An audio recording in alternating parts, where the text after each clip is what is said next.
Okay. Good evening. This is a meeting of the Groton Board of Education. It's a regular meeting. It's scheduled today on Monday, February 23rd, 2026. It's being held online only due to the bad weather that we experienced today. Give people a chance to shovel out and keep safe at home. So the first order of business is a call to order. And when I say your name, can you say that you're here so people know that you're in attendance? I'll start with Dr. Ackerman, There. Jen White, I'm here. Mitch, I'm here. Ian. Ian, Yep, I'm here. okay. Sean, I am here. Jay, Here. Adrian,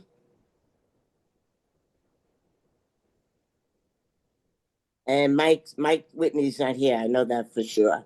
Okay, so we have a quorum. The first order of business is, the second one is the Pledge of Allegiance. So I don't know if you all want to stand for the Pledge of Allegiance. Thank you. I pledge allegiance to the flag of the United States It's of America, America and to the republic for which it stands, one nation, under God, indivisible, with liberty and justice for all. Thank you. The next item is recognition and participation of visitors and delegations.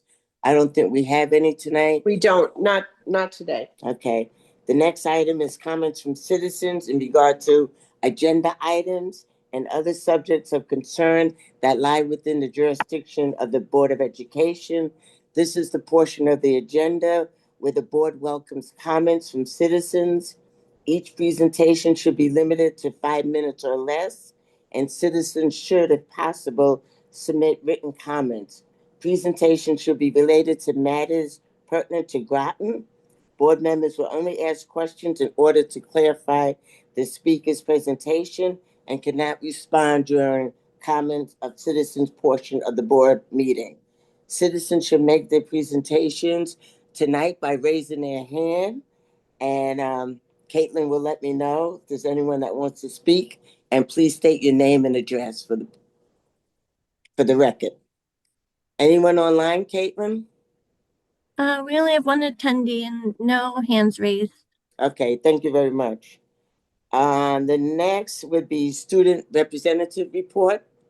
Do we have any students, Susan? I don't see any. I don't think so. I asked Matt if they were going to come, that they would have to come Yeah. virtually. I reached out on Friday, but I didn't get a response, and then I'm not Okay. sure because of the snow day. Yeah. I wasn't able to connect with any of them. Okay, thank you, Matt. Yeah. Next is superintendent administration reports. I'll turn it over to Susan. Okay. Well, I just want to say that I really appreciate the hard work that went into this budget. Certainly from this board going through it for the past 2 months and being able to bring it down to 6.33, while also making sure that certain staffing was there for our kids, including tutors and building subs that the principals really felt they needed. I want to thank you. I want to thank my staff, having Rita Parsiak at the helm in finance and working with her team, and Lori Lapine in HR, Sam, really all the directors have been, and Clint have been phenomenal. And when we called them to say, how can we trim this down from 7.7, everybody kind of came together and figured out a way that we could do it, but still keep, our district as good as it can be. So I want to thank everybody. The collaboration, even with the town, has been really good. Rita has been working closely with Dee and, I with John, even looking at, what are the grants that we have and what are the, revenue sources for next year. Because it's really a prediction. It's hard to predict. You kind of look at what you've done, but what's happened before, and you kind of measure it from there. So thank you to everybody. It's been a really good process for me. So I appreciate it. And I know Anne Marie wants to talk a little bit about attendance. We're also doing well with our attendance and the lessening the chronic absenteeism.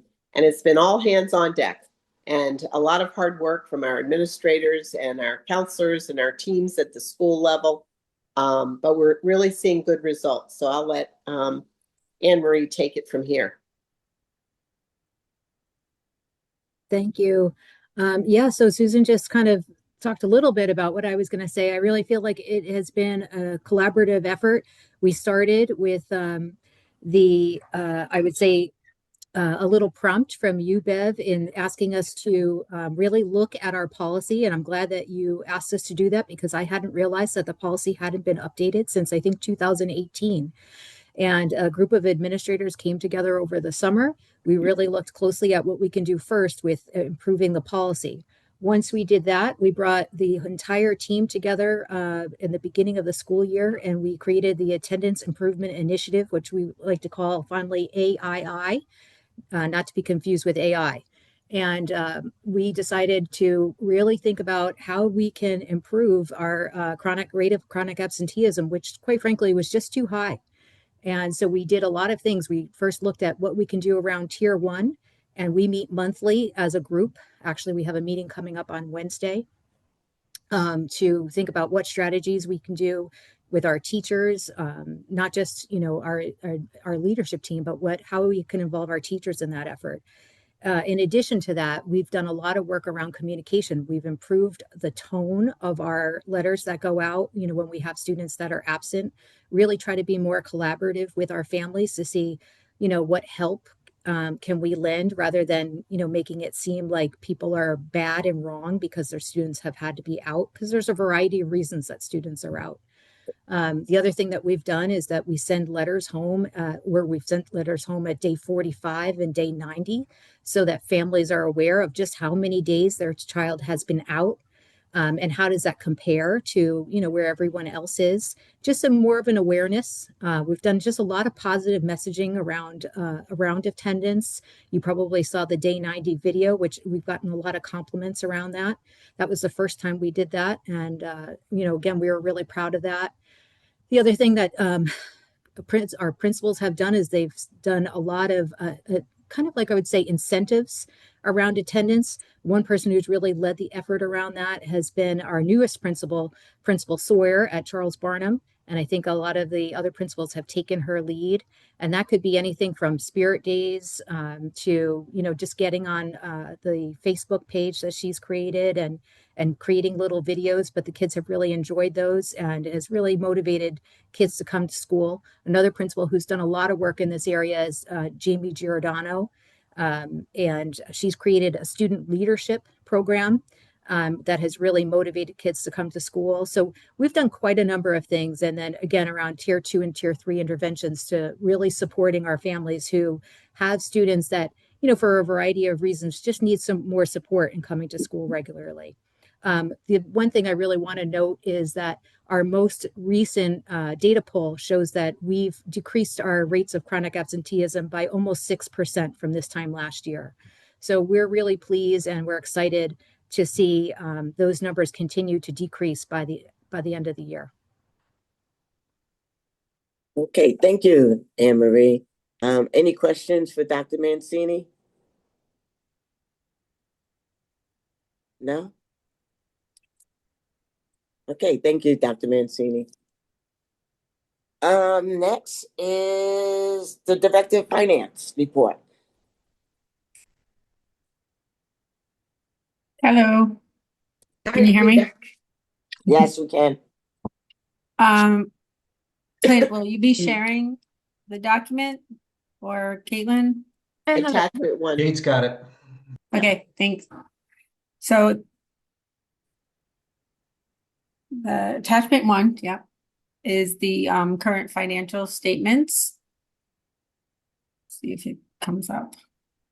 Rita, can I say something real quick? Sure.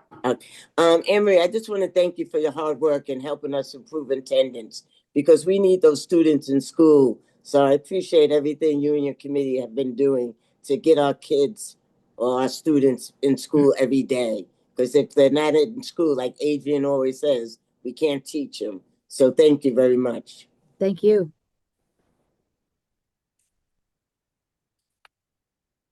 You all set? I'm all set. So, looking at the financials, as you can see, I've made some notes where we still need to make some budget transfers, particularly in transportation and tuition. The major objects 500s. We are still continuing to look at the encumbrances, in every area. But, my main concern is to get some transfers done, to cover those overages in transportation and tuition.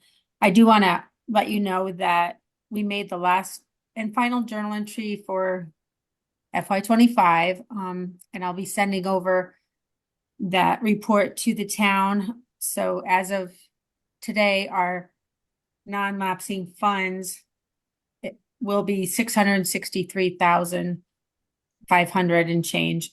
I'm not sure, once I send that report, if that's when we'll be able to, they'll release the funds and we can vote on how to use them. But if anybody has any questions as we go through the pages, I did do a little narrative of where that stands. The salaries are as of February 6th, because we haven't done our second payroll yet in February. That's this week. So you can scroll down. I'm not going to go through every line, but I did make notes on when or where we have to move some funds around. I'm hoping to do that in this month before the next financials come out. It's been hard juggling the budget for next year, this year, and last year. So I know there are some things I need to catch up on for this year. Are there any questions?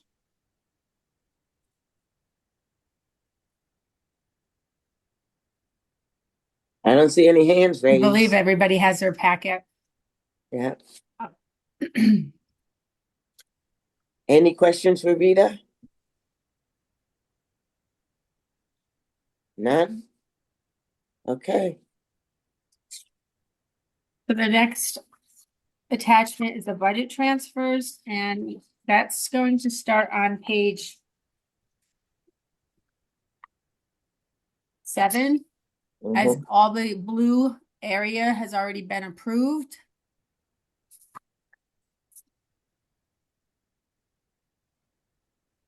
So once it comes up on the screen, I'll walk us through just, some of the larger ones.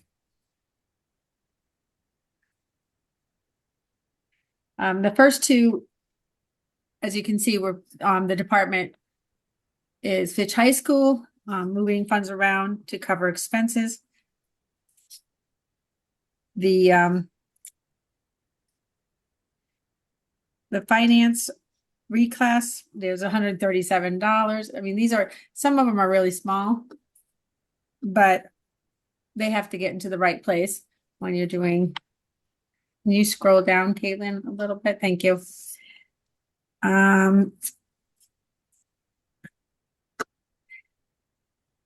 The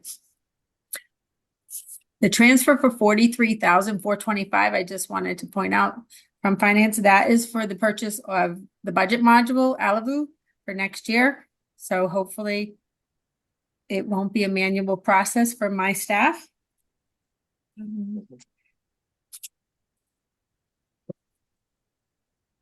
As we go down, the large ones for tuition, and basically for tuition, it's to cover overages in the tuition area. Pupil services, there's a couple there. And some of them are, reallocating and reclassifying expenditures. But if anybody has any particular question on any of the transfers, feel free to speak out. There's $100,000 one that I did on the last page, and that was to reallocate the contingency funds for the negotiations that we settled on with the maintenance custodians and secretaries. So sorry that took me a little while, but that's the $100,000 reallocation there. I see somebody's hand up. Adrian. Yeah. So, we just got a question, because the fund codes look a little different than I'm used to. So if we go back to that $43,000 transfer, is that coming out of function 1110 and going into 1231, or like? So this is on page 7 at the entity about from the bottom. So on page 7, can you say which one it was again? It's 3 and 4 lines up from the bottom. That $43,000 one that you said was for Albu. Which function? Because it says in department at the beginning of it, finance. So what function code is it coming out of and going into? So it's coming out of the technology education software, and there were funds there that were prepaid the previous year. The software was prepaid out of Title I funds. So that's where I moved funds from. So is that which function was that in originally? Because I see they're just moving 1107 612 into 612. Right. So it's coming from 1107, which is technology education computer software. See the label? Well, I see it's like I couldn't which function it was. So then it's going into 2313. Correct. It's coming out of 1107 into 2313. All right. So what so 1107, I don't have my phone. 1107 is going to be, is that like in the high school or something, like No, it was technical actually education in the high school? it was actually in the administrative line, the 00 line. It was not from a school. What's the, if you have it in front of you, can you tell me what 1107 is? 1 second. I'm not sure if I can look into that for you, Adrian, because I don't know if I can pull it up right now. Let me see. I guess get my is it that's going to go for the students that's now going into the business office? You're breaking up a little bit, but Yeah. I understand your concern, but what I looked into, that software was purchased previously at the end of last year from Title I, and the software was prepaid. So I know it wasn't going to be used in this budget season because it was a prepayment at the end of last year.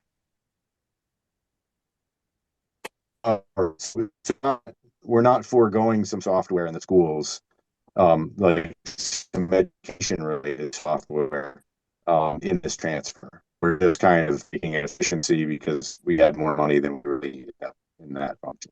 Is that correct? Yes, you're breaking in and out a little bit, but I think what you're trying to say is it's not coming from a school or the software from a school. It's coming from a prepayment from previous year. So I wasn't taking it from any school. If that makes sense. All right. Yeah. All right. Thank you. Yeah. Sorry, I don't have power, so I'm trying to do this through my phone. All right. That's my only question. Thank you. Thank you, Adrian. Any other questions for Rita? Okay. Do you want to add anything else, Rita? He was breaking in and out. I just want to make sure I heard everything. Did you guys hear it? Yeah, I think Okay. he was making sure that that the $43,425 wasn't coming from a school. And so that it wasn't money that the school was losing and we're Right. spending it somewhere else. No, absolutely not. It was something that I had researched and that we had prepaid for at the end of last year. So it was already budgeted, but when we had to spend Title I funds, it was prepaid. If that makes sense. Yeah, that makes sense. Do you normally prepay for stuff like this? Is that standard practice to prepay? If you have the funds to prepay, you can do that. Okay. The Alibu, we had to sign a contract because it's actually being implemented this year. We're doing the implementation and we should be able to use the budget module next year. Okay. So this is going to pay for 3 years. Okay. That's good. And that's going to help the budget process be a little smoother. Right. It's Yes. going to extract the data right from eFinance Okay. into, Much improved. Yeah. yeah. Any other questions for Rita? Okay. I don't see any hands raised. So you want to go to healthcare?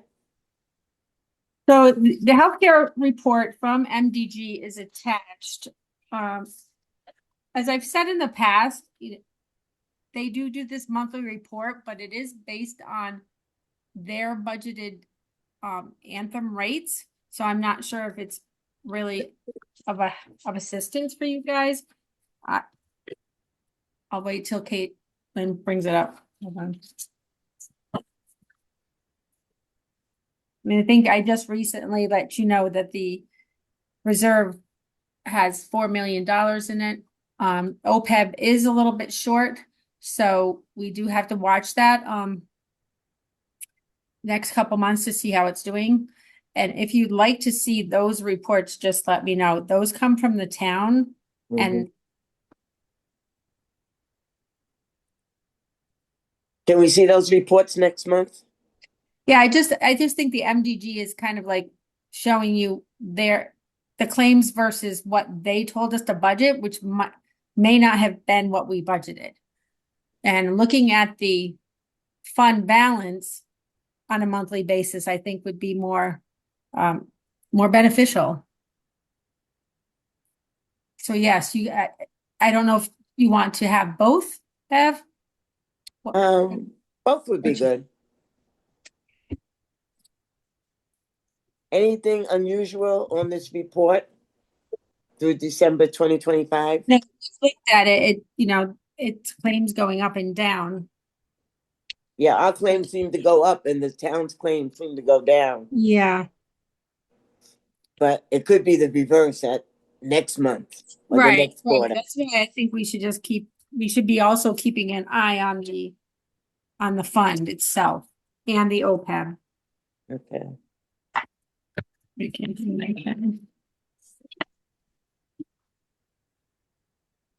think someone has a question. Let me see. Jay. Yes, thank you, Rita. I would be interested in seeing the other report that you're speaking of. Are you, if I understood correctly during the budget process, you are now receiving monthly reports about the reserve? Yes, I have been receiving those this year. And yeah, I also, sorry. I was going to say, if you can share those, that would be helpful. Though, we're used to seeing this report, and what this report says to me, and correct me if I'm wrong, is that based on budget. So we budget 1.181 million monthly for healthcare cost. And then MDG gives us, it's always lagging. It's the claims from a month or so ago. But I mean, at this point, the trend is good in that we've actually paid out $969,000 less than budget. So, I mean, that's positive, but, I see where we did have a month where we were at 108% of budget. So, obviously it changes every month. But theoretically, that 969 is what is contributing toward the reserve. I just don't know if they account for that monthly or if they just take a snapshot I don't know when they take that snapshot. So I want to explain that it's the budget that they told us to put in. That's not necessarily the budget that is in is what was approved. And to my knowledge, we reduced the budget for FY26 by $1.3 million, and that's not reflected on MDG's reporting. So I do feel like it's not a true picture of how we're doing budget versus claims. Does that make sense? So now I wasn't aware that this document did not take into account use of the reserve. So it would be good to see a bigger picture of what's actually happening here, what we're actually contributing versus claims. Right. That's what I'm trying to explain. Yeah. So I thought that when we say we're going to use the reserve in our budget, so to speak, it's my understanding we reduce the amount that we put into the fund, and that adjusts the reserve. Correct. So that's correct. But it was never my understanding that these reports were not in sync with that. So personally, I'd like to see where this report is in sync. Basically, my understanding was, so we took the yearly budget divided by 12 and put it in the the board's budgeted amount. And so I personally would like that number to sync up. Yeah, I agree. I would have to talk with MDG and have us meet about what is budgeted versus what they, what they told us to budget, basically. Right, because to my way of thinking, the Anthem renewal monthly, which it's just kind of a fiction because we're self-insured, but right. What we're setting aside, that should be 1/12 of what we budgeted, less what we used from the reserve, by my way of thinking, so that when we look at that variance, it's true. So I appreciate your pointing that out, because I think there's been a misunderstanding about what this represented over the years. So if we can get those in sync, I think that'd be much better. Yeah, I agree. So I will make a note to going forward include I get a monthly. I think I just got January's recently from the town. I also looked into when the town council approved the 15% reserves, and I have the date and the minutes from that meeting that occurred, I think, December of 24. So I know somebody had wanted proof of when they decided on the 15%. So I have that too for you guys. All right. Thank you very much. Any other questions on the front side of the handout? All right, you want to go to the chart side, Rita? Yeah, that's what Jay was just speaking about.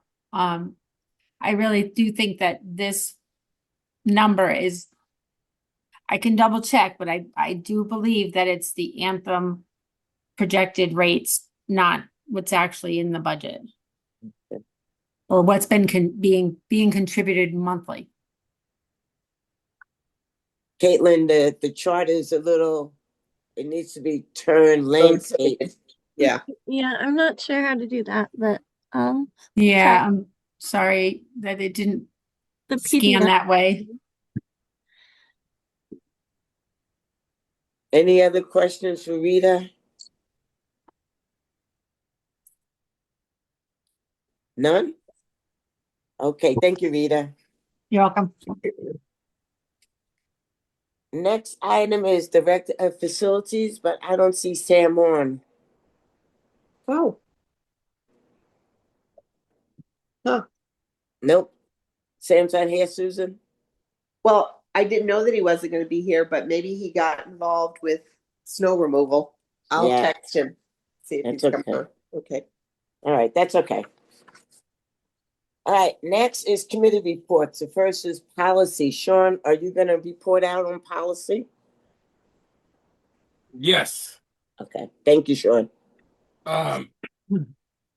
We had a discussion of policy P51113-11 credit for work experience. We're going to talk about this in a little bit. This was approved for a first reading. It is a state required and really formalized practices that are already happening at Fitch. So that is something that we will look at as a board later on today. We had discussions around PR 3323 around purchasing. This is necessary, talking to Rita from an operational standpoint. It'll be a first reading. Discussion on P3160 line transfer items. We discussed this again at the meeting. It's still being updated. And Rita, you are coming to, I believe, the next policy meeting with some additional information, correct? Correct. Okay, perfect. We had a discussion on P1330, the use of school facilities. This was a really interesting discussion around utilizing it, leasing its facilities out to folks. We discussed it, but we need more information on the current users and other aspects. So that'll be coming up sometime soon. And then the final thing we discussed was committee goals. And we have a good start to those. We'll formalize that next plan. The review of policies will begin with 0000 category. We'd like to add dated review by policy committee line just to be able to track things better. And we'll look at that as a group. We have received several referrals from Department of Ed members over the past few weeks, and we'll be looking at those. I wasn't able to circle up with Mike to see if we could get an updated document, but we'll get that out to the board in the next couple of days. All right, thank you, Sean. Curriculum, Mitch?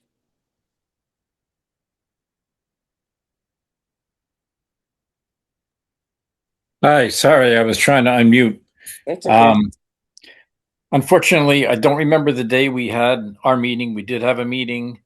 It was Anne Marie Mancini was there. I was there. I believe Dr. Ackerman was there. We had a quorum. We had reviewed the results and the minutes of two previous meetings from 2025, which I was not at those meetings for. And we listened to a discussion from the high school principal regarding class rank, which has now been referred to the BOE as a discussion item. And I don't have my notes in front of me, so I don't remember the date. I don't remember exactly when we started, and I don't remember when we ended, but it was fairly quick. So that's the best I can do. All right. Thank you, Mitch. Any questions for Mitch? Okay, thank you, Mitch. Okay. Next is finance and facilities. Jen? Hi, we met first Tuesday in February at 6 normal time. Basically what we did was we established or discuss goals. Hopefully when we meet next week, we can finalize or at least review some of the goals that were discussed. And we also received a finance report from Rita and a facilities report from Sam. We also wanted to, oops, I don't have my notes because it's dark. So I don't have all of the specifics. I apologize for that. But basically we did meet and we are meeting this upcoming Tuesday. well, next week, March 3rd. March 3rd at 6. Sorry. Right. That's okay, Jen. J, communications. Yes, communications meets quarterly now, and I have a email out there uh, checking to see if members would be available to meet before finance on March 3rd.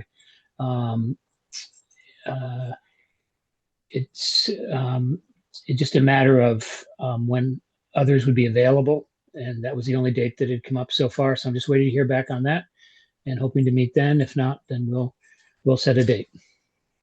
Okay. So if you're on communications, try to get back to Jay about whether March 3rd at 5 will work for you.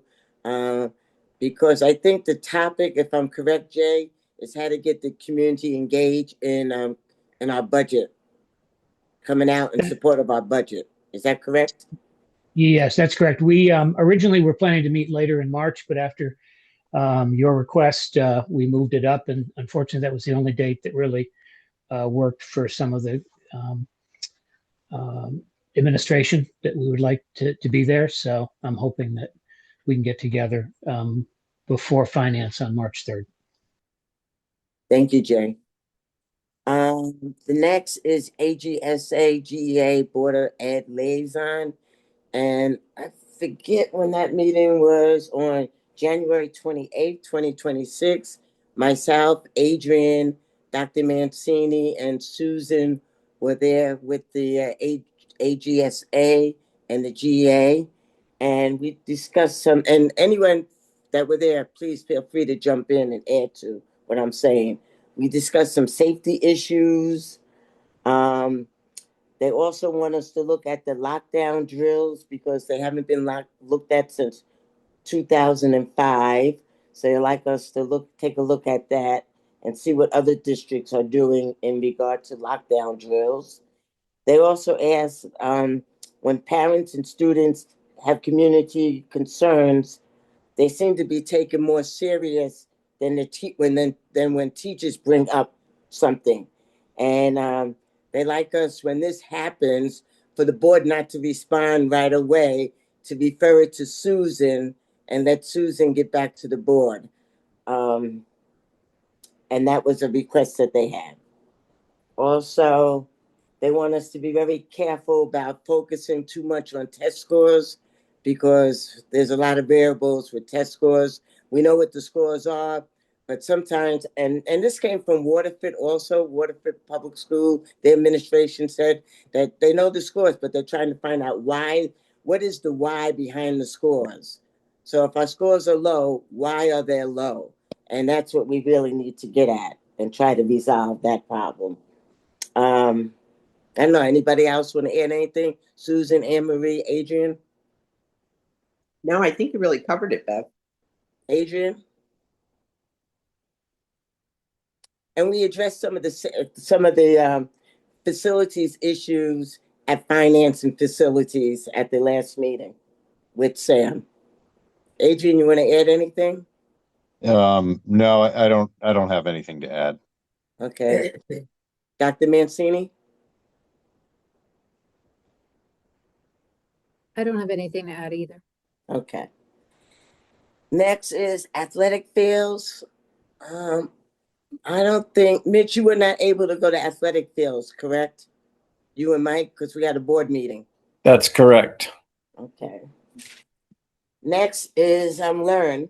Learn had a meeting on February the 12th, and we had the superintendent, the principal, and assistant principal from Waterford High School. They talked about student data, and they do student shadowing. And I talked to Dr. Mancini about this. I thought it was really interesting. One of the staff members, a teacher, can shadow a student to see what a life of a student is like during the day. So the student has to agree to do it. They have to find a teacher that wants to do it. And the student and the teacher, they travel together. And the principal did it at the high school. He actually met the student at his house went on the bus with the student, and did everything the student did during the day. The assistant superintendent, the assistant principal did it also, and her student had gym, and the gym class was the pool, so she actually had to go swimming with the student, you know. And this is so they can see, you know, what the life, how, you know, we know how we see things, but you don't know how the students are actually seeing things in their life in school, and they wanted to get that perspective. So I thought that was an interesting program that they have. They also have a cell phone policy. They put their cell phones in the caddies, and they can't use them during the day, but they can use it in the cafeteria. What else do I have? Oh, something I had that was interesting. They did away. Let me see if I can find it. I'm sorry about this. Oh man. Okay, I can't find it. Oh, they got rid of 8 1/2 days for midterm and finals. I guess for midterms and finals they had a half a day, so they got rid of 8 of those. They got rid of 8 of the 1.5 days for midterms and finals, and they went to performance based. So they got more hours back in instructions by doing away with the midterm and finals and going with performance based instead. I thought that was interesting.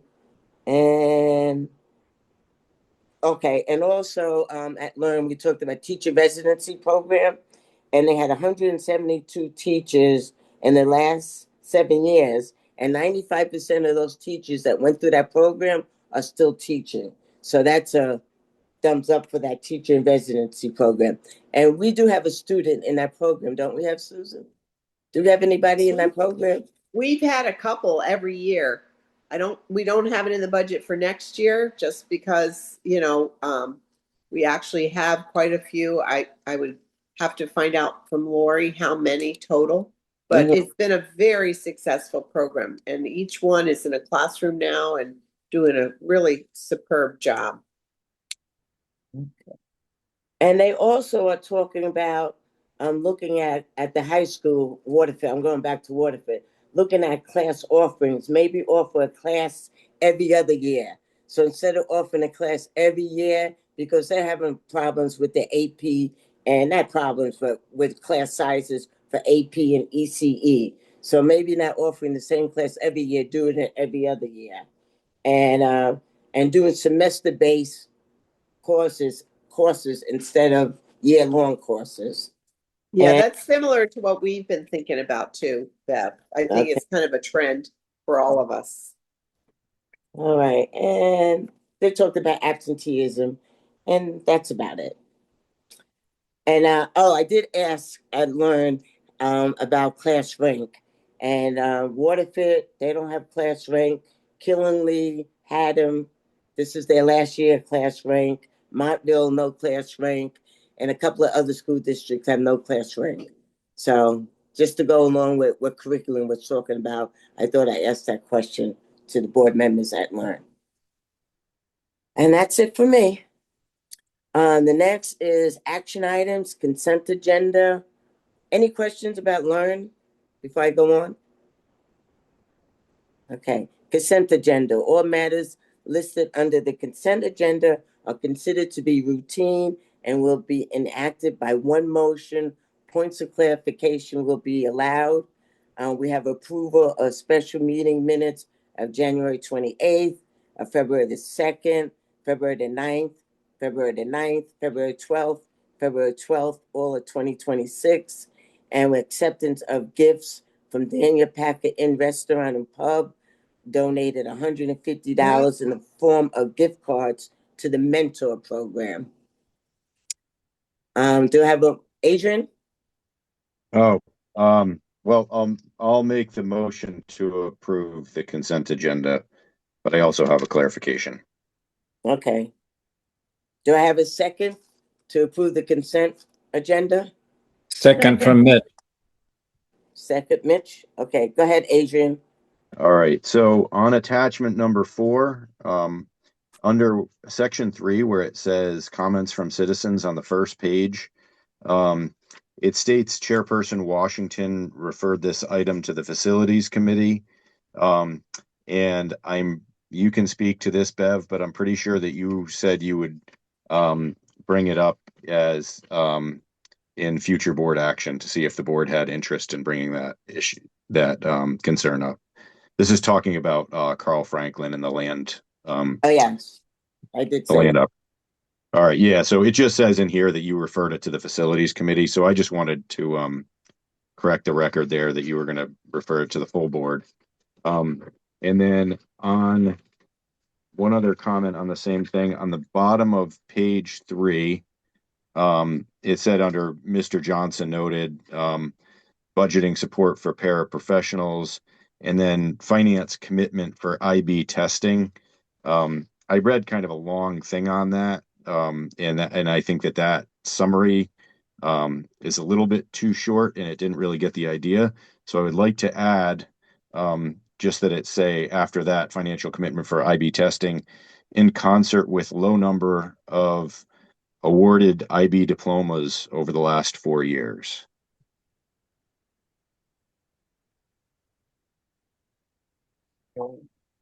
Could you put that in writing and send it to Joyce, Adrian, if you don't mind? Yeah, yep, no problem. Okay. And I think I said I would ask the full board if they are interested in that referral from Mr. Carl Franklin. So I'll be doing that Yeah. tonight. Yep. Okay. Any other suggestions or comments about the consent agenda?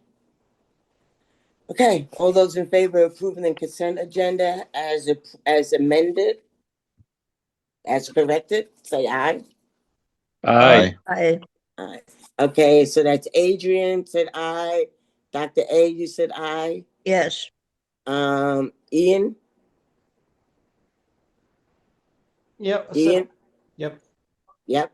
Mitch and Jay, I see their hands up. Jen, are you aye? Yes. Okay, Sean? Yes, my hand's up. Okay. All right. Thank you. Next on the agenda is a discussion and possible action regarding the FY26 budget transfers between functions in the amount of $1,071,975. And I'll make the motion to approve the FY26 budget transfers between functions in the amount of $1,071,975. Do I have a second? Sean? Sean, you have your hand up to second? No, it's been up. Okay. Do I have a second for that motion? I'll I second. can second it. Okay, Jen. All right, Nita, you want to talk us through it, please?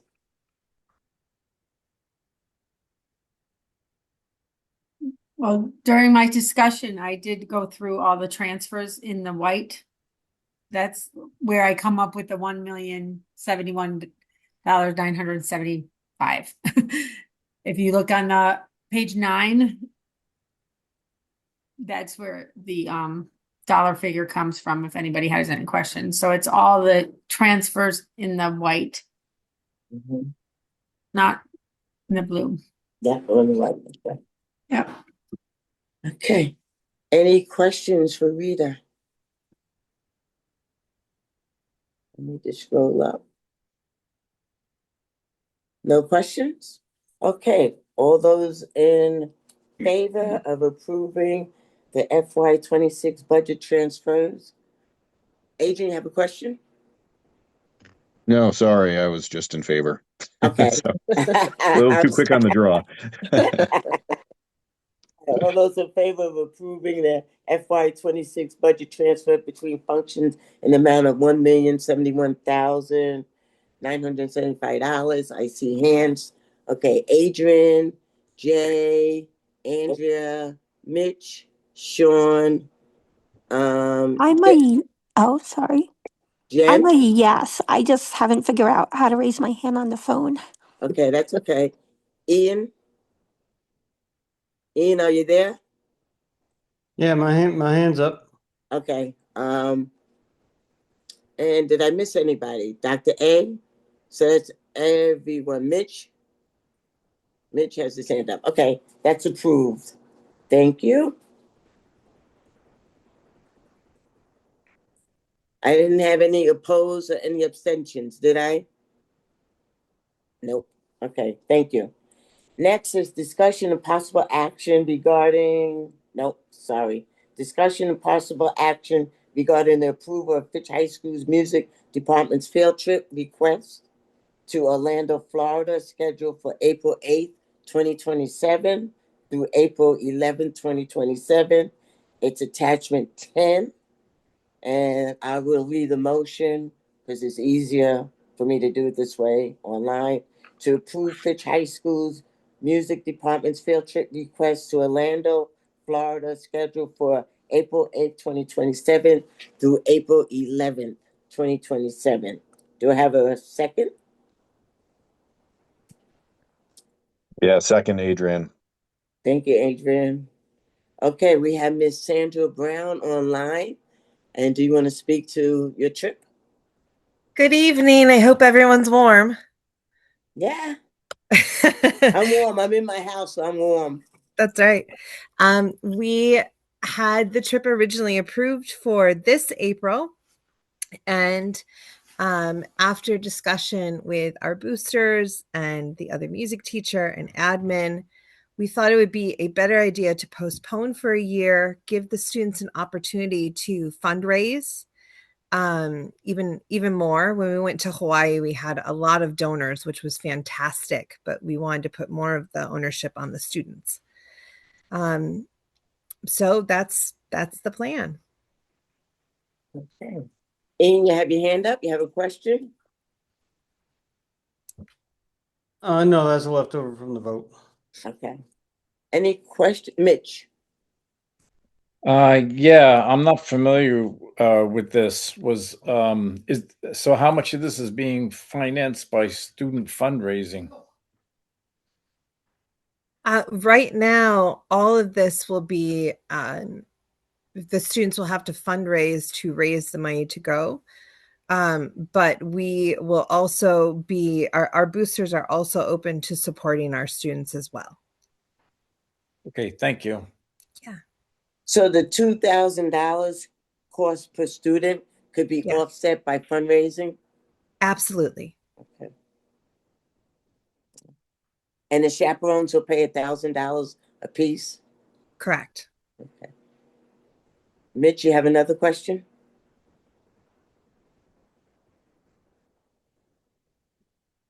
Nope. No, just Ian? didn't raise meant to lower my hand. Sorry. Okay. Yeah, that's okay. Ian? Yeah, I just wanted to check in regards to students that may come from more difficult means. If my memory serves correctly, the boosters usually offer, that's where the boosters come in, is to help out Correct. with students that need financial assistance. Yes, Ian. Yeah, absolutely. I know my first year at Fitch, we went to Hawaii, which was an amazing experience. And I didn't let anyone tell me no, they weren't going to go. We made it happen. So it was either fundraising or reaching out to some donors. But we do not have any intent to say no. We intend to say, how can we make this happen for you? I did ask Susan, I know we approved these trips. I asked Susan if it was ever possible that after you go on the trip, if you can come back and give us a little, like how the trip went. We never hear how the trip went. We always approve them, but that's it. We don't know, what the kids learned or. Right. Well, you can come with us, Bev. Don't tempt me. I think they did it for England. They had us with watching the videos throughout the whole thing and then coming back, and same thing with Hawaii. So I know that they have done that in the past. It is a good thing to do. We'll have to remember that. Jen has a question for you, Miss Hall. Jen? Since you're postponing, are there some seniors who will not be able to like experience a trip? That is a great question. We actually just got back from going to the Providence Bruins game on Friday night, and our band, members of our orchestra, and our choir all performed. So that was our mini trip this year. And the idea is to go every 4 years on a big trip. So our actual rotation would not be until next year anyway. So when our seniors this year came as freshmen, they had the opportunity to go to Hawaii. Okay, so they were at least able to experience it regardless of their grade level they were in. So Absolutely, yes. perfect. Thank you. Yeah. What kind of performance do they do? Oh, in Florida? Yes. We will be working individually with different musicians and singers there. We will sing for them, they will critique us, and then we'll do a bit of a competition, if you want to call that, a festival, where we will compete against other bands and other choirs or orchestras there for an award. I'm not sure what day, but I do believe that the band will also march in a parade at one point. Oh, that would be fun. Yeah. That would be fun. Is this during school vacation next year? No. Okay. So, okay. That's the bad part. Mitch? When is it that you're going? It is. It says April 8th through the 11th of 2027. Yes. Yes. Thank you. Of 2027? Correct. Oh, okay. I was going to say, if I thought it was 2026, I was going to say, I'm going to be in Florida. Tell me where you are. Okay. And Sorry. next year you can go too. Yeah. Everyone can go. Okay. I know, everybody should go. Everyone's going. Okay. Any other questions for Ms. Hall? Okay. Seeing no hands up. I look one more time. See no hands up. All those in favor of approving the... Did I miss somebody? Okay. All those in favor of approving Fitch High School's music department's field trip request to Orlando, Florida, raise your hand. So I have Dr. A, I have Jay, I have Ian, Mitch, Sean, Adrian. Jen, are you a yes?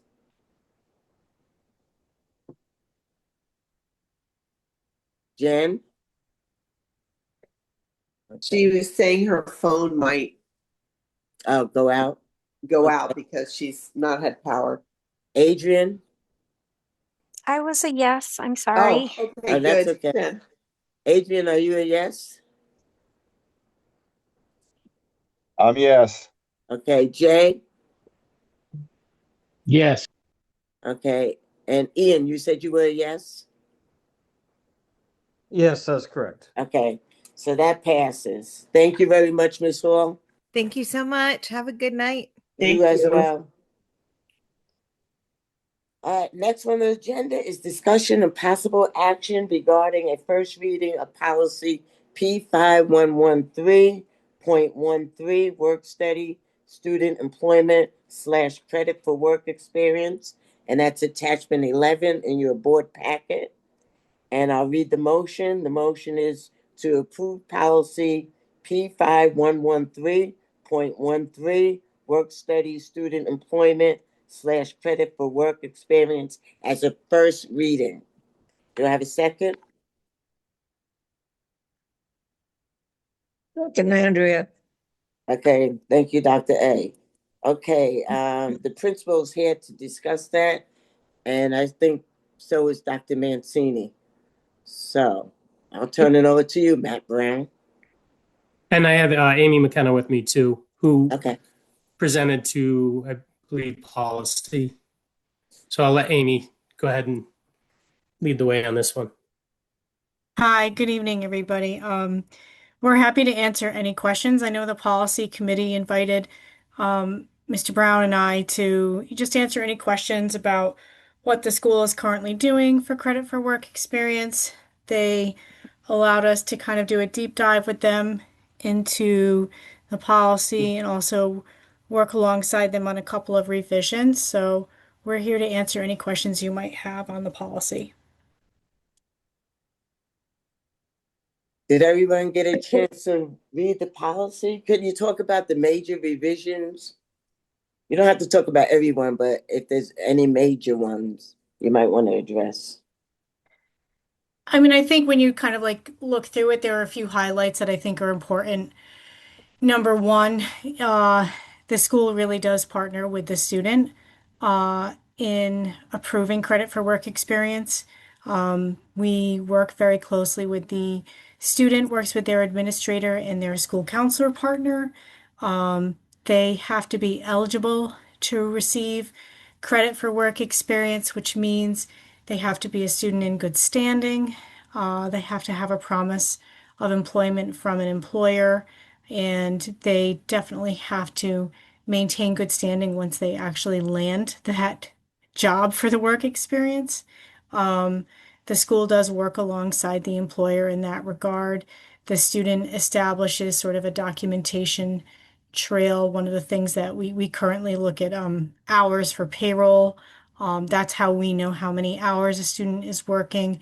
Typically, in existing credit for work experience arrangements that have existed prior to the state policy, they are pretty rare. We don't have too many of them. Student usually does 60 hours of work to earn a half credit towards their graduation requirement. And in most cases, it's just that half credit.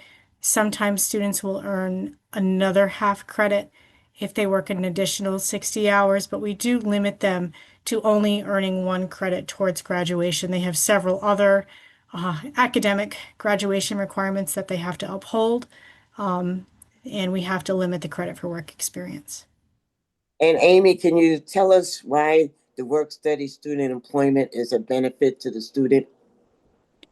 Definitely. I mean, I think a lot of our students already have, either, summer jobs or weekend jobs. I think the more we can get students out into our community to give back to our community, I think one of our biggest employers for our students, believe it or not, City Rec and Town Rec. Kids are already asking for recommendations and references for things like that. So I think certainly like working with Groton Youth is a huge, huge benefit. But also what we are looking at for this program in particular is maybe to make our post-grad planning a little bit more robust. That's something that we've been working on quite a bit with our career pathways. So we do see this state policy as, kind of a reason to recharge with some of those community partnerships that we've been looking at to make sure that we are really supporting students in working with community partners, such as partners in hospitality, partners like Electric Boat, really seeking opportunities for students to learn a little bit about what they're going to love to do, or at least enjoy doing, learning, what fits and what doesn't. And I think that a program like this is going to give them that chance, and then they get paid at the same time. And teenagers like getting new responsibilities when it means a little bit of pocket money for sure. Thank you, Amy. Sure. Any questions for Amy or Matt?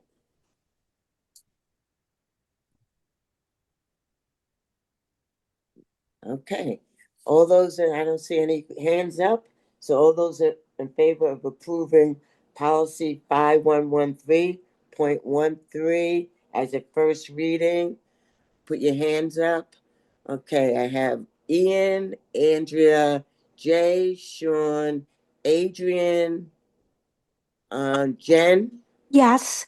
Yes. Who am I missing? Mitch?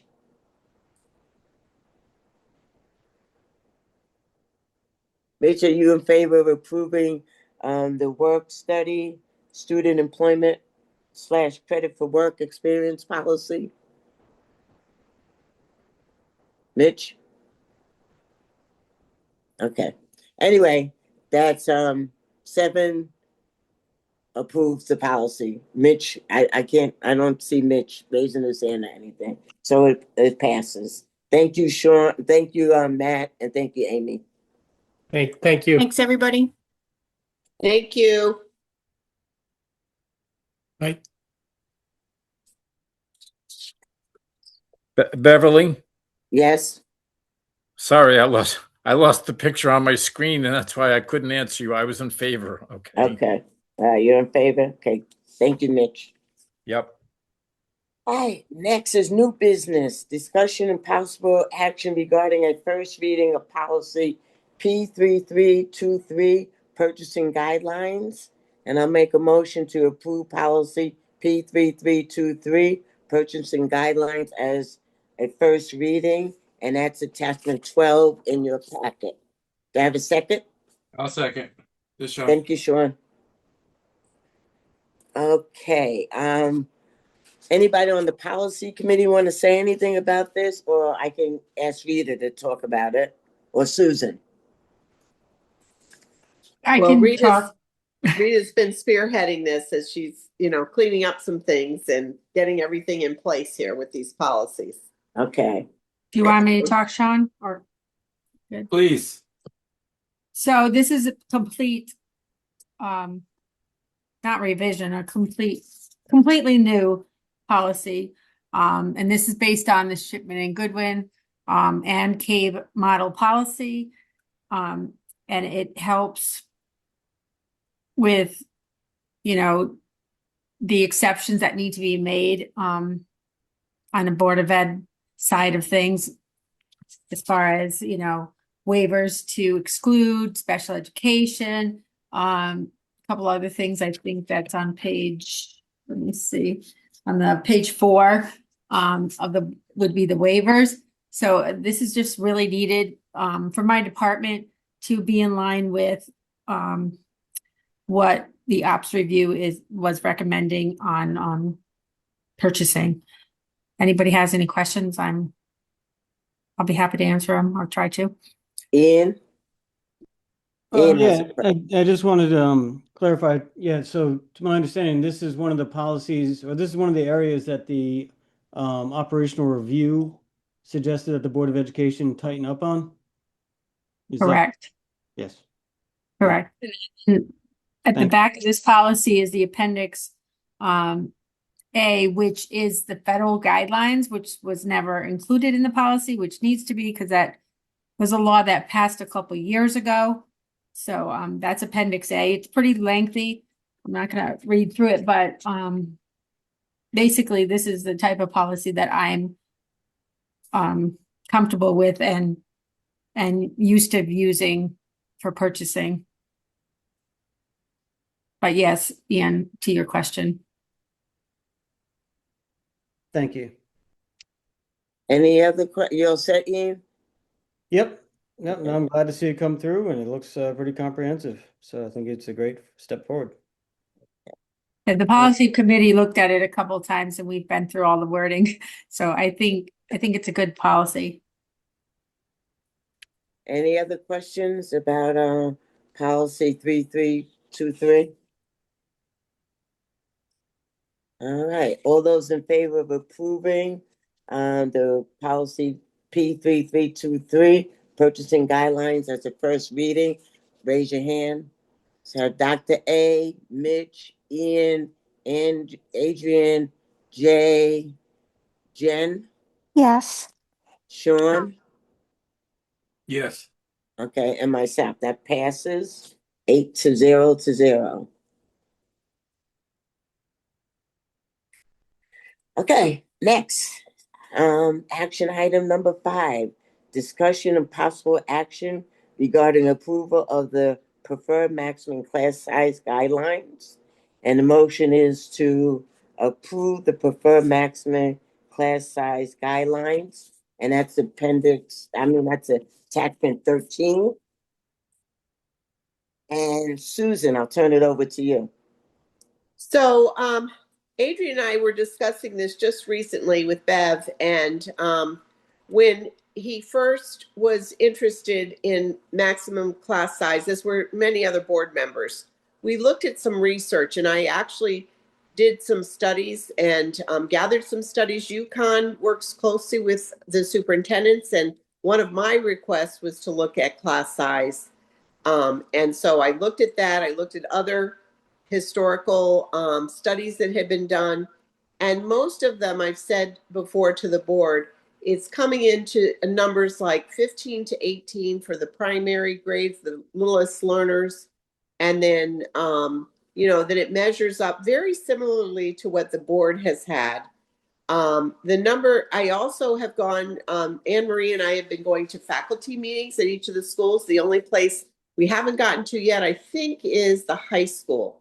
But I did talk to, and Thames River, but I did talk to Principal Giordano because we're planning on getting there to find out what their results are. But I just, it's a wonderful time for us to be able to hear what the principal's working on and to listen in on a faculty meeting, but then to just be there and be present and to take questions. And one of the questions I've been asking is, what do you feel is the most appropriate class size? And they basically, we've also done this with the liaison group with the GEA, and they're kind of reporting what some of the studies have shown.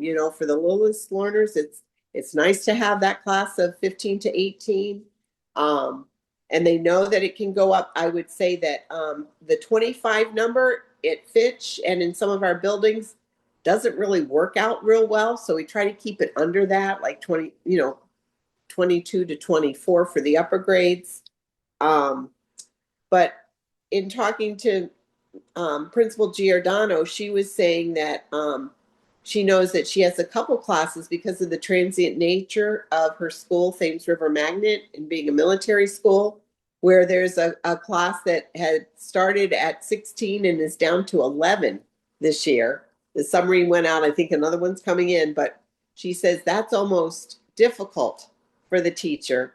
There's not enough kids. And that's what I was hearing from some of the teachers too. You don't want to go too low. You need a valid class size. But then it's hard if they go way, way up there in the 24, 25. In my 12 years here, I think Pleasant Valley had a time when there were 27, 28 in a fourth grade. And we provided an extra para educator in the classrooms. And that was per their contract, but that was necessary. But it's tight. And especially if you have the other adults in the class.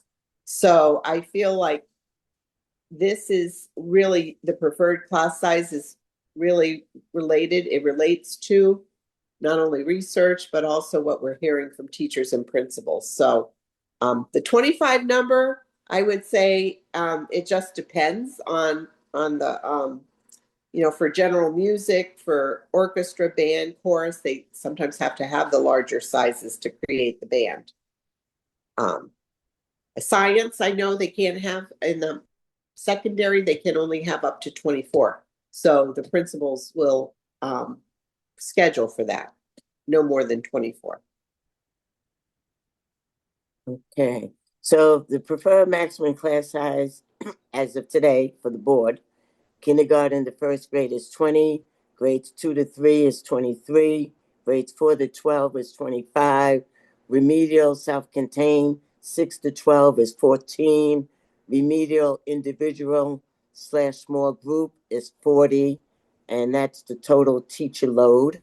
And special areas, tech education 9 to 12 is 20, culinary arts 9 to 12 is 16, general music K to 12 is 25, art 9 to 12 is 20, physical education 6 to 12 is 30, and guidance counselors on the ratio is 200 to 1, library media specialists 500 to 1, special ed self-contained 12 to 1, and resource room 20 to 1.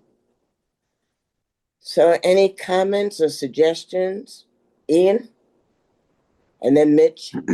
Thank you. The one thing I'm not seeing on the list here is I'm curious to know how what kind of ratio are we looking at for a career counselor? Susan, did you hear Ian's question about the career counselor? I think it's within the realm of 200 to 1. Okay, is that where we're at now? Well, she mostly does the junior and senior class. So numerically, like that works out? Is that the 200 to 1? I'd have to find out exactly what her caseload is. I didn't prepare for that, but I can get that for you. I appreciate it. Mhm. I'll just say in general, I'm probably going to vote against this. I'm in favor of seeing the numbers lower.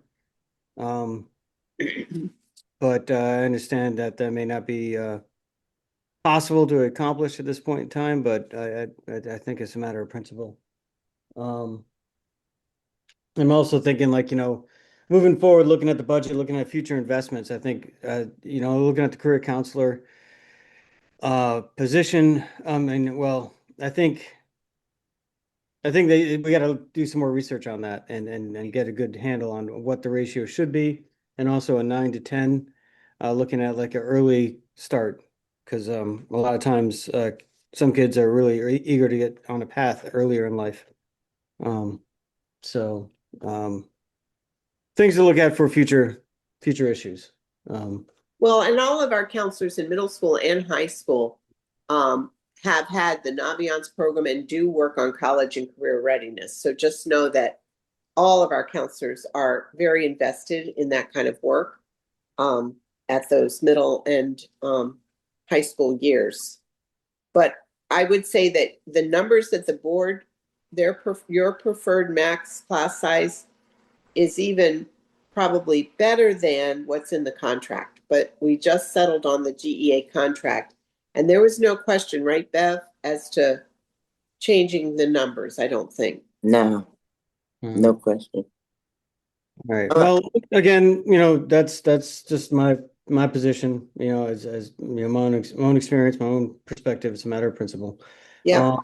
But yeah, so I would just say, like, back to the career counselor real thing, that's something I definitely think we should look at further in the future.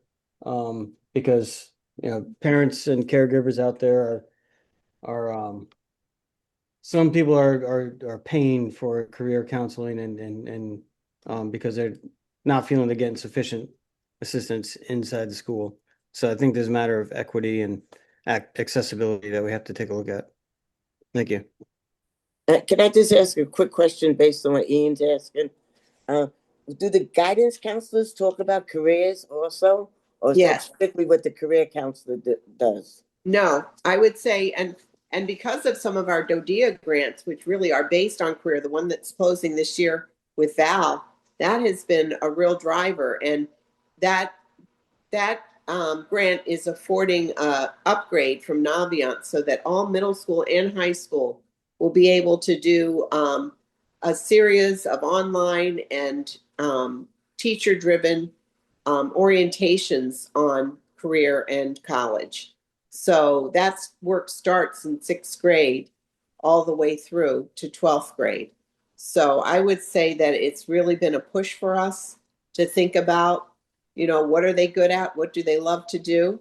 And really, this is our opportunity in pre-K through 12 education to really, offer many different choices for kids along with the course so that they really experience what they might want to do in their future. Yeah. Yeah, I do agree with Ian on starting like 9th grade and to get them on the right path, even earlier to get them on the right path. This way they know what classes to choose and they know how to move forward. I think we're all in agreement on that, and we're all trying to work even harder to make sure that's happening for our kids. Thank you, Susan. Mitch? I have a couple of questions about this. It's lack of knowledge from my end. Is this going to be an absolute requirement, or is it a guidance document? I think it's more or less a guidance document. It's guidelines, right? Okay. Because one thing we have to think about, Mitch, is do we have the space and do we have the money if we need to hire more teachers? So it's just a guidance document. Okay. Yeah, the driver is really the GEA contract.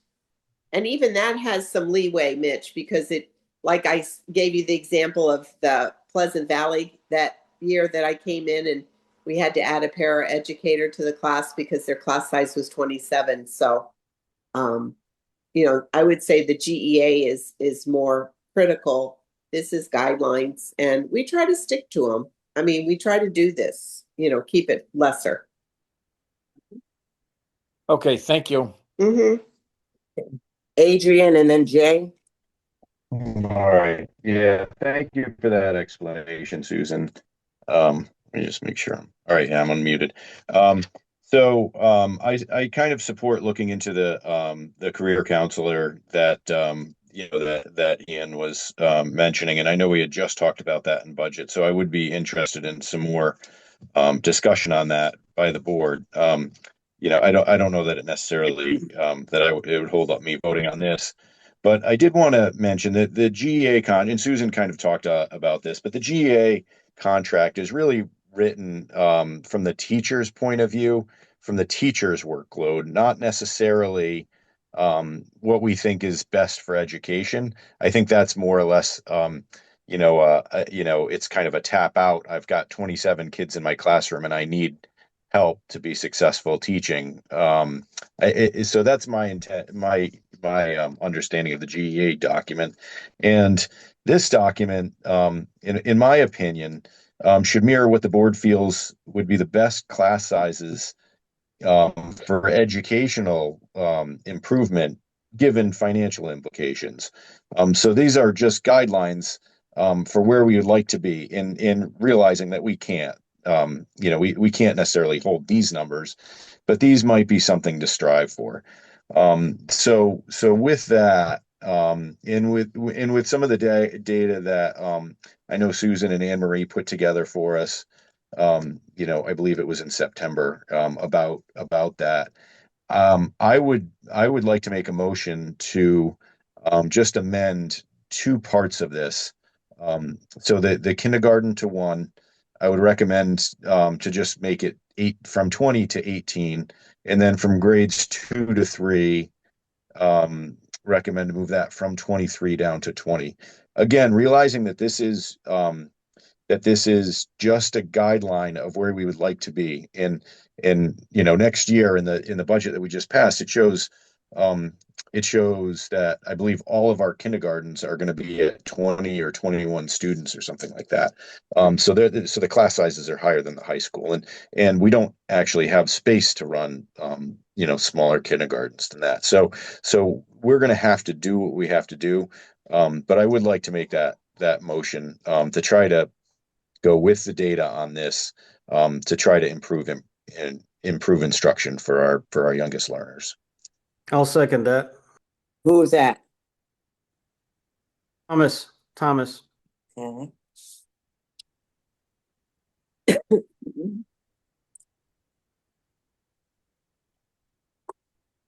Okay, any discussion on the motion on the floor to reduce kindergarten and first grade from 20 to 18 and grades 2 to 3 and 2 and 3 from 23 down to 20?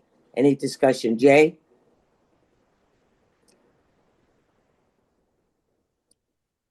Jay, you have your hand up? Yes, my discussion was about the main motion. I didn't realize Adrian was going to make an amendment, but basically, I'm all for lower class sizes. In fact, I think we're all aware that the state of New York has mandated lower class sizes, and maybe Connecticut will do that as well. But my concern is having two documents out there, the confusion in the public. I certainly would like to get class sizes as low as the science says that they should be to provide the best education. But if a parent comes to us and says, well, the teachers agreed on this number, the board has this number, my class is higher than your number, I want you to bring in a para, I think it creates confusion. So it's one thing to have a document that in a perfect world, this is what we would do. But by having two guideline documents out there, I think it's very confusing. I never understood why the board had two different documents going. I would have thought class size would be something that we would work with the teachers union on. So that's my only thought. Okay, thank you, Jay. Ian, you have your hand up? Oh yeah. To Jay's point, I think well, as Adrian said, I think the way I interpret the contract language is that that is a fail safe. That's a catch basin. That's a backstop.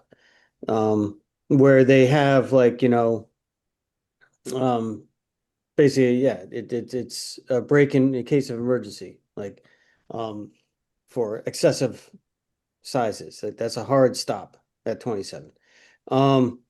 What we're going for, what our goal is something different. I can live with that duality. I think, if we just refine the communications on that, I think it's just a matter of like refining the communication so that we can explain anytime that comes up that, the whatever is in the contract, that's a hard backstop to protect the teachers. So they're backed up by the contract so that they know that, if the class sizes gets pushed to a certain level, that they have that tap out.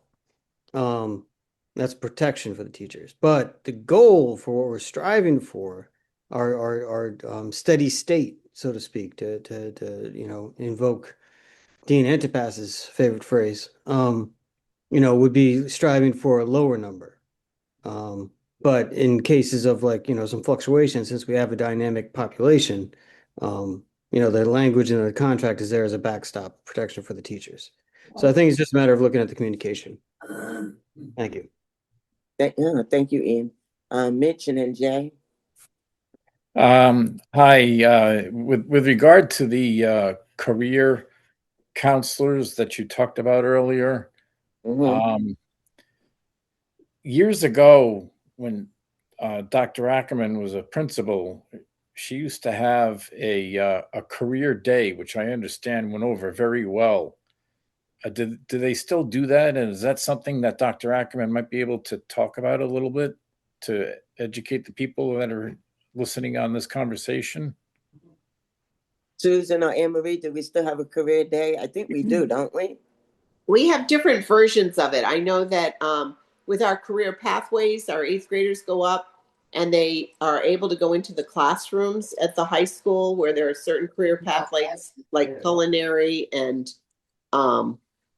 the different offerings that we have, the business, and they're able to really experience it. Program at the prison.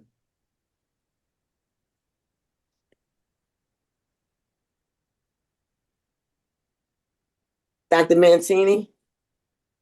The middle school just this past year had a career day that Ben Moon ran and coordinated as a part of the Career Pathways program.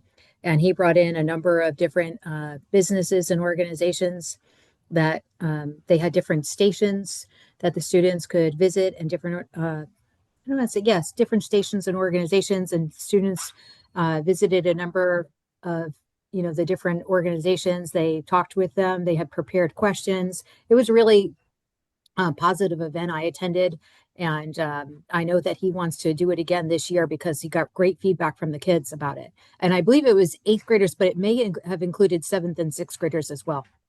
Yeah, that was a good event, Anne Marie.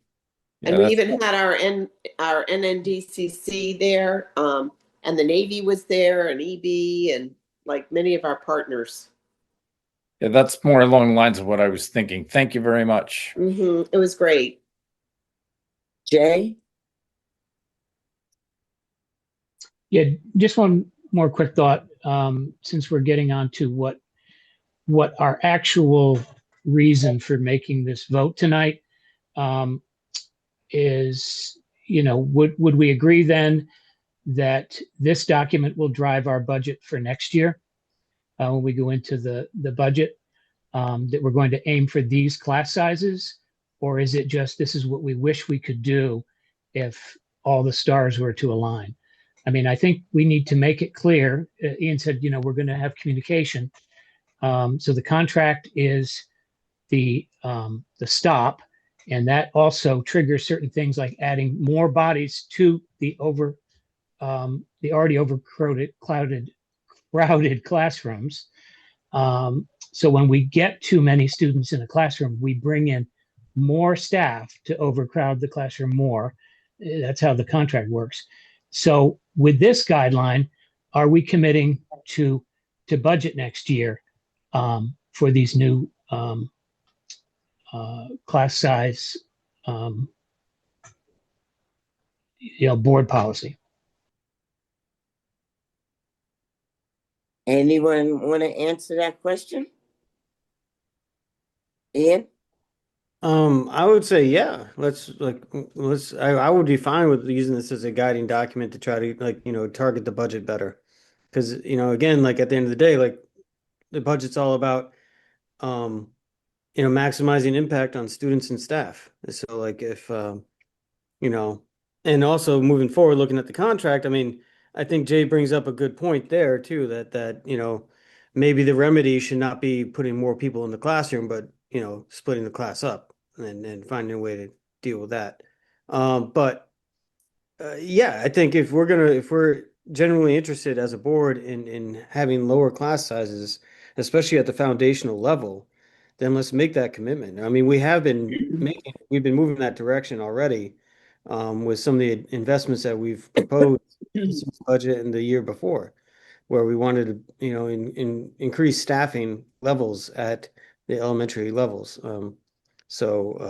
Yeah, I would be fine with using this as something to prompt our budget discussions. Thank you. Can I add to that, Ian and Beverly? The other thing I think, if this Mary Morrison project comes to fruition, like we're hopeful it will, and we're able to eventually move all of our 3 and 4-year-olds into that school to have an early childhood center, that's going to free up some classrooms at Thames River and Mystic River. So you could then feasibly, this could happen. We were concerned about not only the finances of hiring the extra teachers, but also the space issue. So, I think that these projects kind of coincide for our early childhood, elementary, laying that strong foundation, which I hear board members talk about quite frequently, and I appreciate. I wonder if we went with these lower numbers in K through 3, and then we used the same number of students we have now, what would that look like for our budget now? How many teachers would we have to add? And how much would that cost us if we did this now? Just to get an idea of the financial impact this will have on us. Because I hate to vote for something, and I don't know what the financial impact is going to be on us. And the second thing, when we did talk to the GEA, they said that they were more concerned with the makeup of the class than actually the class size. They're more concerned with who the students are in the class and than the class size. I just talked to somebody else about that today, and they said the same thing. The makeup of the class is extremely important. And I heard that too at my my listening tour. Yeah. After school with the teachers. They did talk about that. Okay. All right. So I'm going to take a vote on Adrian's motion to move. This is Joan. Uh-huh. Who seconded the original motion? Didn't call for a second. On the first motion? On the main motion.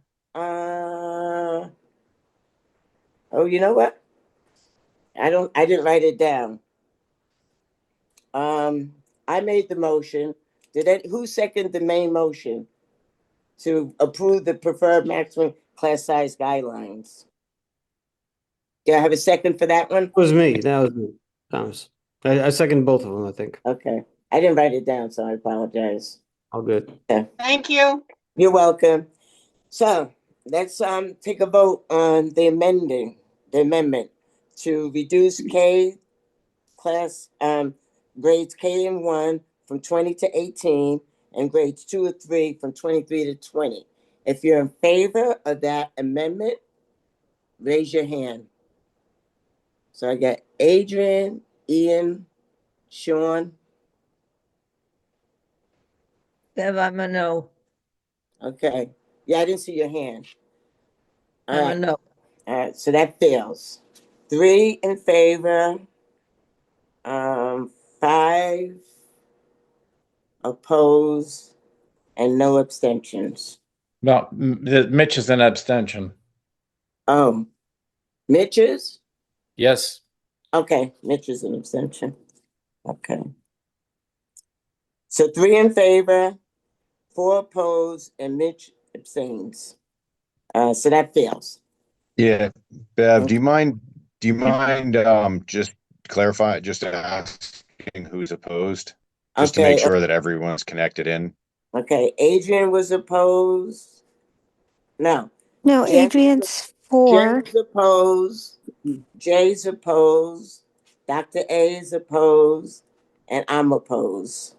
And in favor was Adrian, Sean, and Ian, and Mitch abstained.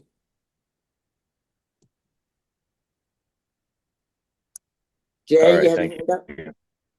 Yeah, I would just like to explain my vote. I know we don't have to explain our votes, but I am concerned about what this is going to cost. And having had situations in the past where we voted for something before we knew what it was going to cost, and it came back, I am at this point, not that I'm against lower class sizes at all, but I'm against voting for things that will affect our budget without having any numbers.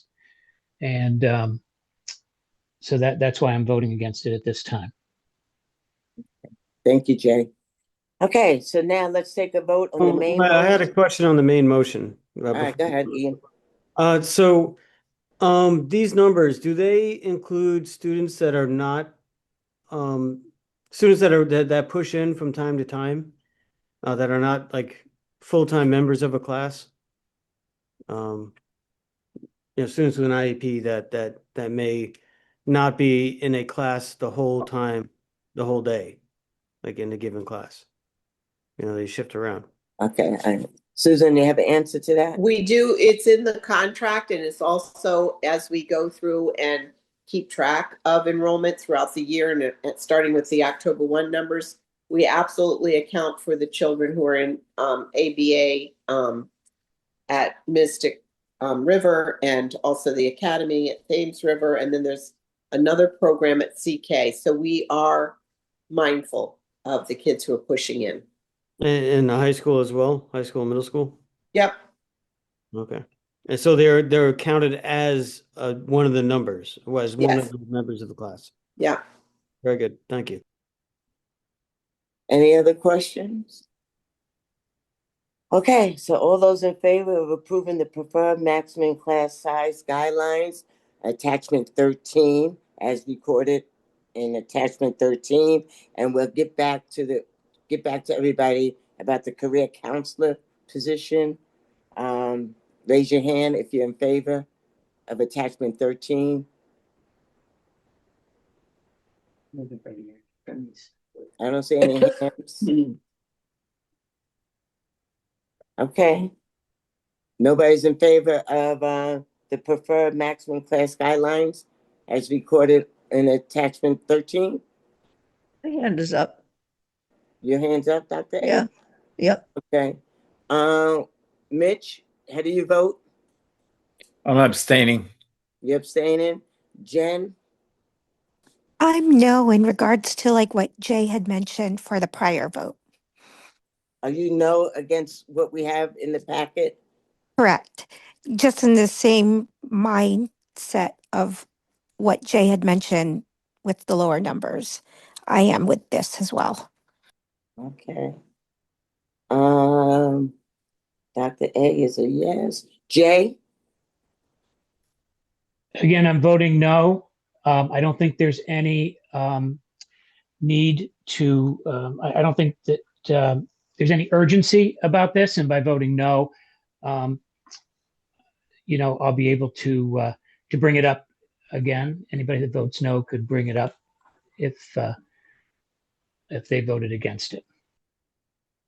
Is it the no people that could bring it up or the yes people? You better check on that, Jen. Adrian? I'm gonna vote yes, and that's specifically I don't necessarily agree with those K to 3, but I appreciate the will of the board.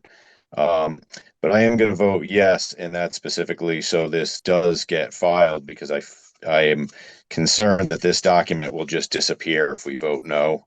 It won't come up again. So that's why I'm gonna vote yes for this. Okay.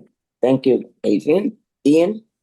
Just a quick side note on parliamentary procedure. I believe whoever is on the prevailing side would have the ability to bring it back for reconsideration. Right, that's what I thought.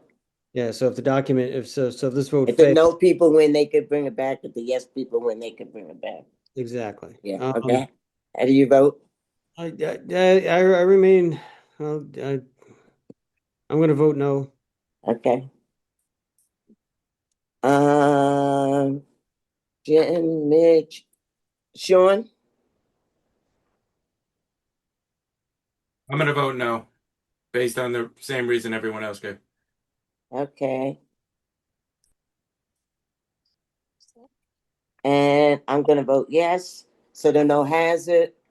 You can bring it up at a different date. So we don't have any class size guidelines as of today. Except for what's in the GA contract. Okay, thank you very much for that. So Joan, that failed. We don't have any class guidelines. And the vote was 4 noes, 3 yeses, and 1 abstention. Yes, that's what I got. Okay, moving right along. Letters, communication. Bev? Yep. Just a quick clarification. The board votes on this every year. I'm not sure why, because it never changes. So I'm just wondering, the one that was last voted on is still in effect, right? Right. I mean, we haven't actually revoked that one. No, So, we haven't. okay. So just to make that clear. Okay, you're welcome. Okay. Next is letters, communications, and comments by board members on meeting items and other items in their jurisdiction. Adrian, you have your hand up? Yeah, I was just going to really quick. I just wanted to voice appreciation for Black History Month because I think this is the only meeting that we're going to be able to just acknowledge that. I realize that the schools discuss this in the classroom, but I wanted to acknowledge the commitment and benefits to our country that we've benefited, by many of the Black leaders throughout America's history. So again, just an acknowledgement to Black History Month. Okay, thank you, Adrian. Ian? Appreciate Adrian bringing that up. I also feel the same way in that regard. Some communications I received early this month. There was a walkout at Fitch in regards to a demonstration against ICE, and I took it upon myself to observe that event. And in doing so, I met a couple parents, and we did receive a communication from one of the parents. Now, most of the students that were there and the parents that I talked to, they were fully aware that they were going to receive some discipline. That was part of the civil disobedience. That was part of the whole process of what they were trying to do. And so one of the parents sent an email in, I believe, and he went to the full board, where they're just saying that they're hoping that moving forward, the school would emphasize the fact that the students are being punished for the breaking of policy for leaving unattended or leaving class unexcused or whatever it was that they were in violation of. And it was not the message that they were saying, it was the fact that they chose to leave school to do it. And they had expressed in this email that it's a good learning opportunity, like as far as like the history of civil disobedience in this country and what that's done for our democracy. So I just want to take a chance to emphasize that, and I also just wanted to note my appreciation for the finance director and in the budget process that we just went through, and also hearing in her report earlier tonight about the software that's coming online for next year. So I look forward to further improving the process, and definitely very appreciative of her guidance and knowledge. One thing, the other thing I heard from in regards to that the walkout, some of the students seem to be concerned that the policy of like how the school would deal with an incursion or an attempted incursion by uh, those officers. I know we discussed this back in 2025, early 2025, January, I believe, and we reaffirmed our policy about, judicial warrants and all this and all that. But I think what I got from some of the parents is that they weren't clear. They didn't get a clear communication when they asked um, staff that they had direct contact with what the policy was and how it would be rolled out. So I guess, just moving forward, if I'm not sure what the administration is doing as far as like communicating all the way down the chain of command to make sure that everyone's on board and understands what the 1, 2, 3-step policies are and how they're supposed to react in a given situation, primarily like teachers and site administrators. Thank you. So Ian, I'd like to respond to that. Last year, we did a lot of work when this first came to our, attention with policy and also presenting to the staff, presenting to the admin so they were really fully aware, and then letting parents know. And a whole year later, I did that on January 31st, 2025. So the week after, it might have been around the same time frame. We reposted and we sent out parent square messages, talked to the principals who are making sure that the staff is very much aware. The only ones who wouldn't have known maybe weren't here with us, but everybody else was really informed. So, but I appreciate that, that is the concern, and it's a concern for all of us. And it's something that does need a refresher, if you know what I mean. But it's exactly a year from the date that we first submitted it that we kind of resubmitted it, for people to be aware. And it was a question that in the town hall that we had at Fitch, where about 700 kids stayed and were very respectful. And then we had people from around the town, including Chief Fasaro, talking to them, but they were really curious about how they would keep safe. And I thought the chief did a great job and other speakers did a great job informing them that they are safe in our schools. Understood. I appreciate the feedback, and I would just also note that, I observing the whole event, and I do appreciate the superintendent and what you did as far as organizing the town hall inside the school as well. So it's good to see that duality occur.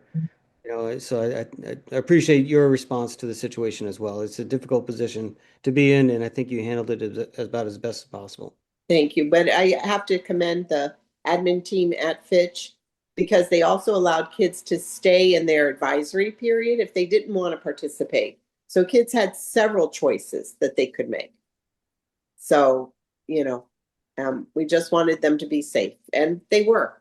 And I heard they did a good job down at the town hall in town too. So they did. Yep. So good. Much appreciated. Thank you. Thank you. Jay, you have anything? Yes, Bev. First of all, I'll send a copy of this in case anybody missed it. The Day did an article about Fitch High School being designated as a heart-safe school. And I just wanted to mention that high school senior Samantha Morin, who's president of the club that led the effort to help the school be more prepared to respond to cardiac emergencies. Also worked with Karina Vanderberg, a teacher and club advisor. And they took steps to do fundraising to add in another automated external defibrillator to the school, making sure all the existing AEDs had all their proper supplies, helped with additional CPR trainings, and holding an emergency drill. So I just want to say I appreciate what those students and teacher did to help Fitch receive the designation Heart Safe School. So I'll send that article in case anybody missed it. Also, I want to say thank you to Adrian for acknowledging Black History Month. Thank you for bringing that up. Ian mentioned the email, very thoughtful email from the parent who I think made very good points about there were consequences for what they did, but that it should be understood that they, if they received, I personally don't know what happened to those students, but if they did receive, it was due to school policy. And again, I make these comments as an individual, not as a board member, so this is nothing official. However, I think this is one of those situations where they got into what Congressman John Lewis would call a little good trouble. Mitch, you have anything? Thank you, Jay. Mitch, you have anything? Mitch? No, I'm good. Thank you. Okay. Jen? I'm all set, Beverly. Okay. Dr. A? No, I'm all set. Okay. Sean? I'm all set. Okay. We did, I don't know if the board received it, but we did receive a nice note from Juliet Parker, from Mayor Parker, about Jacob. I don't know his last name, Susan. Oh, yeah. Who spoke at the Black History Day event on Saturday at the City Municipal Building. They were very, very happy with the words that with the speech that he gave. They He's said he so was impressive. He did another speech. He was the first one who spoke up at our own Fitch High School town hall about ICE, and he was just so articulate. I think he made a few people cry. I mean, and then he wanted, but when I talked to him at school and asked him to join us or join, I wasn't able to join, but Rebecca and the whole crew who went to the city, he said he'd love to, but he wanted to create another speech for Black History. So he took the time, just a wonderful student. Yeah. We have so many of them. That's what we have to be so proud of. We have so many wonderful kids. Yep. Juliet was very happy that he was able to come and give a speech. I do have some communications from board members about referrals. So we'll see how this goes. I'll give you the referral, then I'll go down the line and see how many people want to move it forward. If I get the majority, then it goes forward. The first one is the purchase of the land property adjacent to Fitch High School being sold by Mr. Carl Franklin. If you want to move this forward to facilities, raise your hand. Ian? Let me put this down. Okay. All right, so we have 5, so that moves forward to facilities. I'll send it to facilities. Was I included in the 5? I'm a yes on that, Beverly. Okay. I didn't write down names. I'm just counting. If I get the majority, it just goes forward. Okay? Okay. Number 2, Sean would like the policy committee to review policy 3542-43 has to do with food service charging policy, because we have a outstanding balance for unpaid lunches of about $40,000. So Sean would like the policy committee to review this policy. Sean, do you want to speak on it? Yeah, it was brought to my attention that we have already this year over $40,000 in student lunch or meal debt. And it's very concerning to me. I know that we had some changes in the way that Fitch was funded, and would love to review this and set up a policy to make sure that this gets covered so that it's not a fee that the food services team has to encumber. And it adds a lot of stress to them, and they're trying to figure out a process. And they've talked about even um, sending collection notices to families. And I would really like a policy around this to really help us out and better approach this and be able to make sure that no student goes hungry.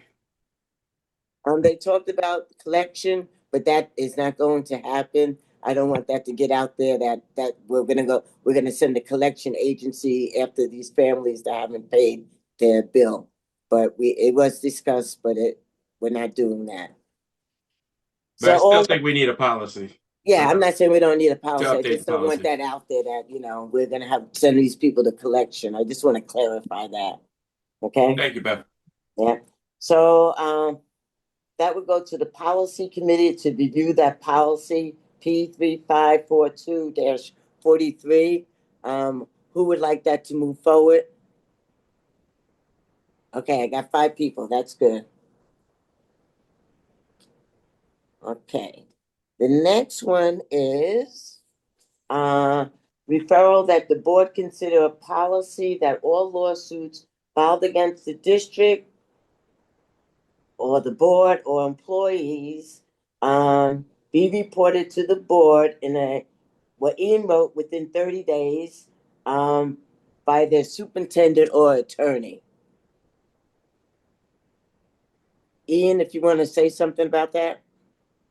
Yeah, I mean, I think I got it all in those sentences, but basically I just think we should make it a matter of policy that, we get notified in a time, when things like that happen.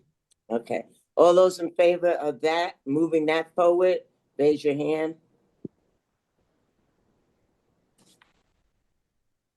Casey? Okay.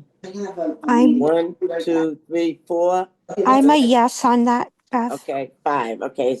So I'll move that to policy. Okay. Number 4 is a referral to the policy committee to review or modify policy P9132 /9133. It has to do with committees and advisory committees. This is about negotiations, if I'm not mistaken, how we do negotiations. I think it came from Adrian. He's not happy how we do. I don't want to speak for him, but that's what it seemed like in his comments, how we do negotiations, and if the board needs to have more say in the process. Adrian, you could speak on that. All right, yeah, thank you. I don't know that I'm unhappy about it, but I think it could be improved. And I'm on negotiations now, but policy, as I understand it, currently Hey, Adrian, requires you're breaking up a little negotiations to bit. kind of inform. Adrian, you're breaking up a little bit. Adrian, you're breaking up a little bit. All right. Yeah. All right, let me go back to the other screen. Okay. Is that any better? Yeah, it sounds better. Yes. All right. All right. Yeah. So sorry, I'm trying to do like multiple screens on my phone here, and I think it's losing for some reason. But yeah, currently the negotiations committee kind of operates independently of the will of the board. So board members have in the policy to voice an opinion, but the negotiations committee has they don't have to actually even acknowledge any opinions, even if it's by the majority of the board. So currently negotiations is supposed to inform the board of upcoming negotiations, which I think we might have to improve just the function of that in the future, but also just kind of informs the board of what's going on of negotiation. But but board members really don't have any way to say what they'd like to see in the negotiation. If there's improvements in areas that that they think might be a benefit to the contract, not just the bottom line numbers, but also the other things that go in along with the contract. So this policy, we've been told by the attorney, is something that other boards do, where the negotiations committee just kind of operates, because obviously we don't want 9 board members to be involved in the negotiation, but this at least would tell the negotiations committee to negotiate towards what the will of the board is. Any comments? Okay, all those that want to move this forward to policy, raise your hand.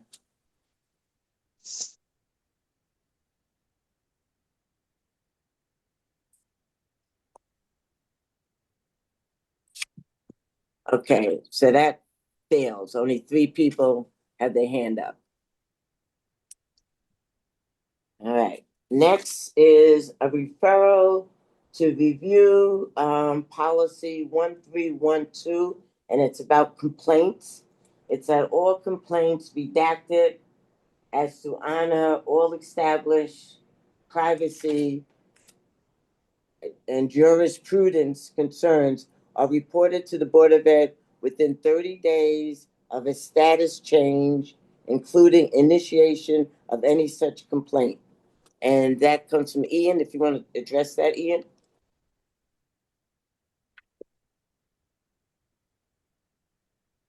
Ian? Yep, sorry. That's okay.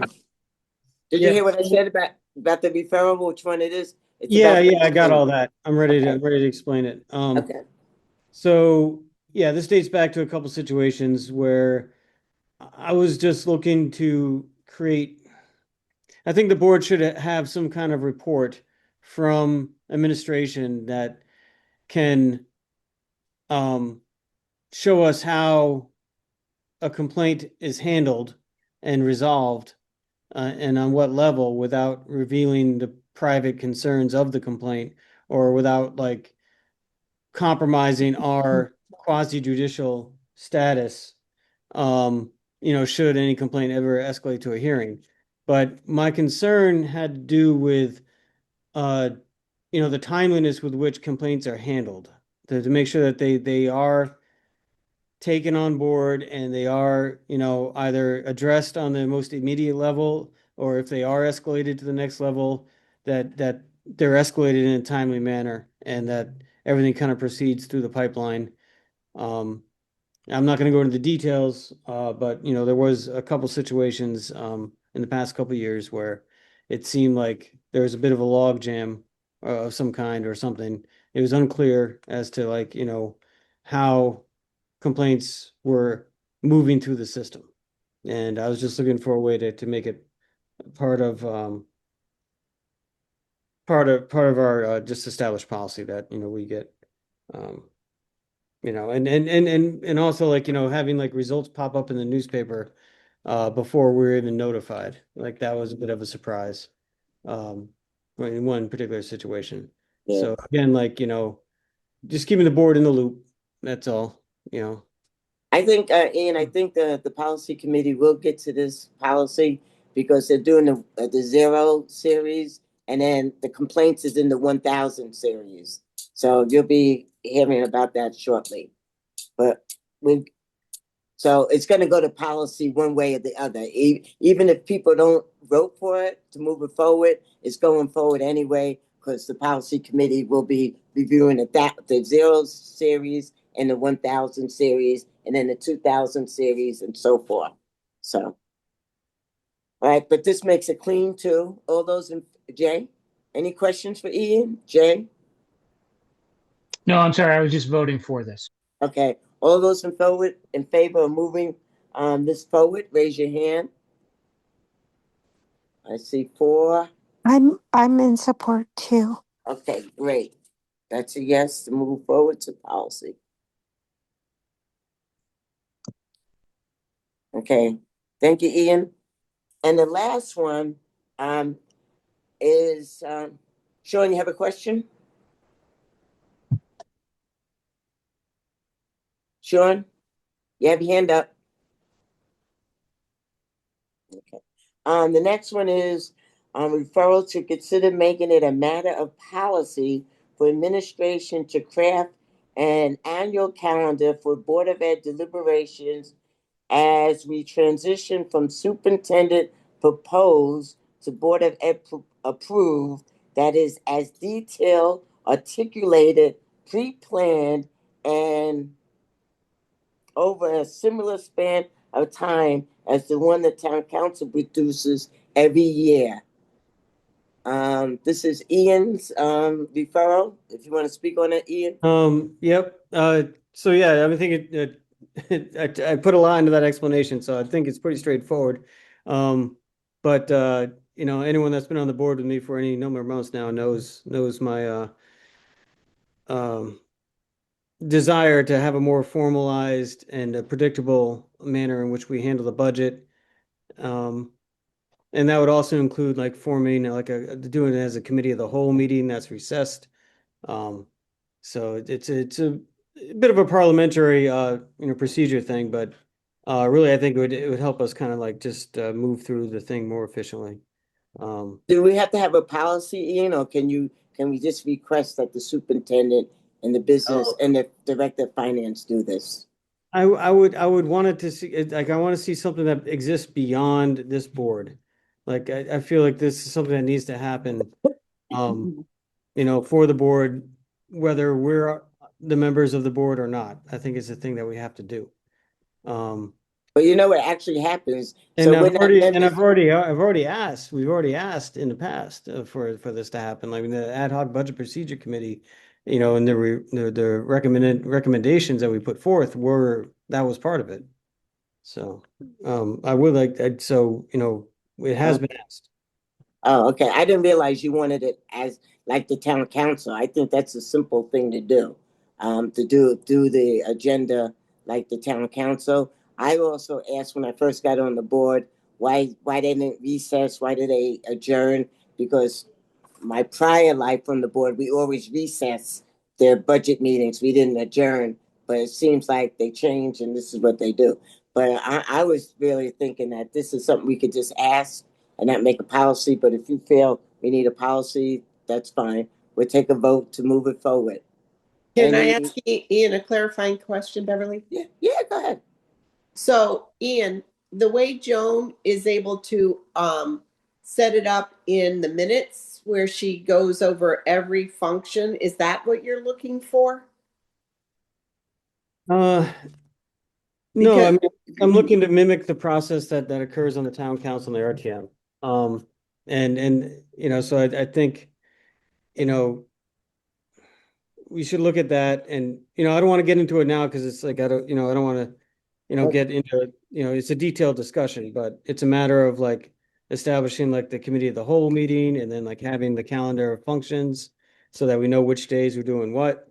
And also like, the formality of the votes to do like a line item vote on the tracker, that sort of thing. Like, it's basically an extension of what the ad hoc budget procedure committee was doing before. So maybe it might make sense for finance or policy to handle it. And also so the community can know and have some predictability when they tune in as to what's going to be handled on any given night.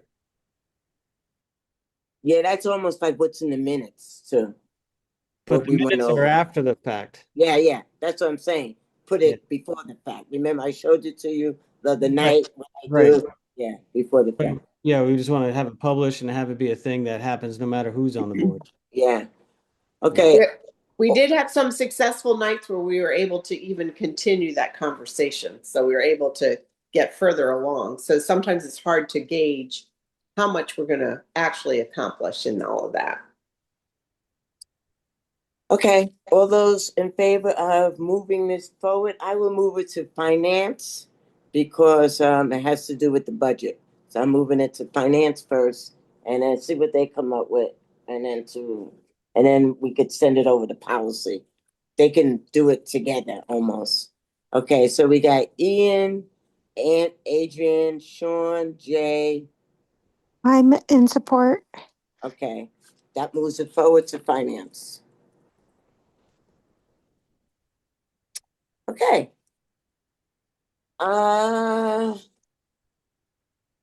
So we're all set with the referrals. And the next item is the future meeting dates. The only date that will be different is the, Beverly? yep, Oh, sorry. Before we move off the suggested agenda items, I just wanted to bring up two things that the curriculum committee sent to the board for discussion, but I don't see them on the most recent tracker. So the last meeting that I had as chair of the curriculum meeting on December 1st, we sent two things to the board. I sent you in a December 2nd email. The two things that were in the committee voted unanimously to send to the board for discussion in the COW were one, it was consider current and future world language offerings. And the second was discuss student performance on AP and IB tests.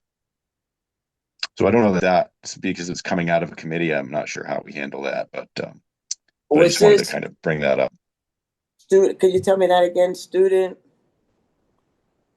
Go ahead. Yeah, I can forward you the email from December 2nd, but it was so the first one was to consider the current and future world language offerings. And the second one was to discuss student performance on AP and IB tests. Okay, I'll send it to curriculum. I'm gonna need a little bit more Well, clarification we on already that talked because about this in curriculum. yeah, we've talked about it. We've talked about both in curriculum. I gave very detailed reports on both. So I'm gonna need a little bit more direction on what exactly we would want. Okay. Yeah, well, Could you could just go back and listen to that meeting from December 1st. But we voted on because we talked about both of those things in curriculum. And in that December 1st meeting, we kind of went through some of the things that we had talked about in the fall. And those were the two things that we voted to send for the COW to discuss. So yeah, we did talk about them in curriculum, but we in that meeting um we voted to send them to the board for discussion. is that your understanding, Anne Marie?